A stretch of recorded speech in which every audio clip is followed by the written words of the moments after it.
ACIR UFO Association UAP Associates Investigative Reporters Researchers Associates and peer-to-peer reviews. Our stories rely on our memories to write history. I came to this planet December 26, 1951. My first memory of someone who could be seen by me but not my mother is one who educated me at 2 years in my room. I gave him a name of Cleo or Leo, or two different beings.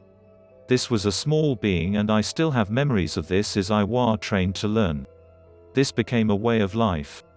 I was taken up 1954, and thanks to the memory, I can say it was my first out-of-body experience. My memory is seeing my body sleeping on the ground. I have lived with this observer outside of my body. I learned we are more than just the learning brain and mind behind our eyes. This was an important lesson. In 1957, the Russian Sputnik came over us, and me and my family stood out in the street along with neighbors to see it. I suspect it was announced on the news on the TV. While in the second grade, one contracted hepatitis A. The infectious disease control people did not know how I got it.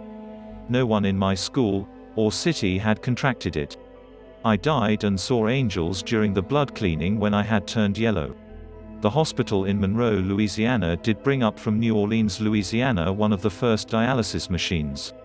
I returned but saw two angels with a message that I would live and learn and do great things. I then willed my family to take me to White Sands, New Mexico.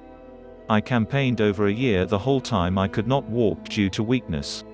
My mother was against the car travel over Route 66. No interstate then. My grandmother finally asked my uncle and aunt to take me in their car, and she would go and chaperone me on my quest. My uncle called his family in New Mexico so we could stay with his Indian family on the reservation. I went to White Sands and met my uncle, who worked at Los Alamos. He took us all to White Sands Missile Range. Then we had a picnic in the White Sand Dunes. While the adults stayed at the car, me and two cousins went to climb the sand dunes. At that time, when we reached the top, the two cousins, a boy about 10 and a girl about 12, said, "Look, a flying saucer." It flew overhead, and just as it crested the top of our dune overhead as it passed, it put the two cousins to sleep. I was left to go down the dune to the OTHR.